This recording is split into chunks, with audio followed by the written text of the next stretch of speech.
In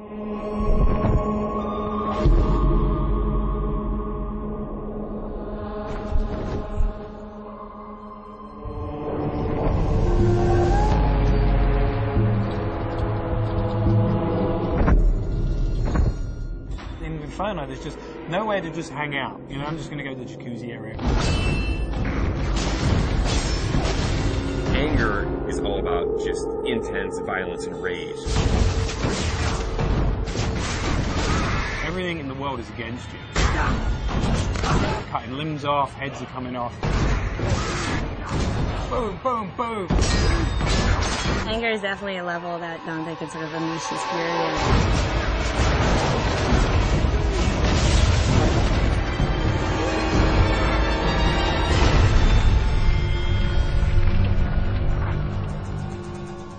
Second-to-second gameplay experiences is really where Dante's Inferno pays off. We have a combination of a multiple set of weapons. We've got Death's Sight, which is your big, powerful melee weapon. We've got the Holy Cross, that shoots holy magic, and it's a range attack, it's a stun attack. You can do a lot of things with that. In addition to that, we have magic. You'll have magic powers that are on the righteous side and the unholy side. If you're in trouble and you want to like get out of the way or jump in the air or roll over there, whip out the sides, blast across, all those things just kind of lead into each other. You don't kind of have to stop, start up something else. The main thing is you have a big-ass scythe in your hand. We had like a sword at first. It wasn't feeling right. It just felt small and puny. The scythe's the thing here. That's almost the other character in there. The scythe that Dante uses is actually Death's Sight. It's dark, it's evil, it's punishing, it's sharp. There's actually a lot of different modes you could go in. It could kind of have this sort of straight spear-like mode. It also has what we call sort of the collapse mode, where it's more like a scythe that's just on his wrist. At the beginning, we're all trying to find different things. We actually bought a scythe, you know, farmers, monthly or whatever. So we bought this scythe.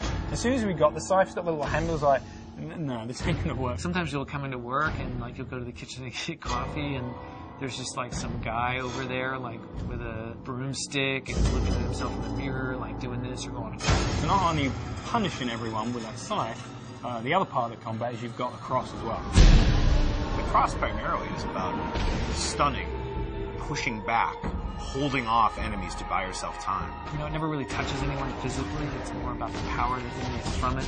It's a little bit more about crowd control. I kind of liken it to sort of like the Force in Star Wars. It's really used as a great way to either set up a combo or a way to hold them in place while you then beat the shit out of them with the scythe. We really leave it open to the player whether they want to go sort of all in on the holy powers, whether they want to go all in on the scythe powers, or do a mix of both. There's kind of a reason that Dante's got these two weapons, kind of yin and yang, and they're dualistic. And that plays out not just in combat, but in the story as well. That's the whole personality of Dante's Inferno. The most important thing to us was making sure that the combat felt awesome. One of the big things that we wanted to do in Dante's Inferno is really have the game run at 60 frames per second. 60 feels free, it feels fluid. 30 feels like you're drunk. I mean, we did some tests, you know, where we took 30 and we took 60. You can totally tell the difference. As soon as you go to 60, you just see the flow, you see the trails, the scythes leaving behind, it's just the smoothness to it.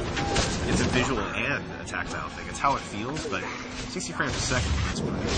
Especially with all the great effects we got going on in the game now. Sassy. By the time you get to anger, you're kicking some ass, but don't get too comfortable, because pretty soon this shit's really going to go down. Going to anger, which is really combat focused, and you're really going to test your skills in that arena. Then you're going to go into heresy, which I think will make you think about certain things that you may not normally think about in a video game. Dante starts to go wild. It's madness.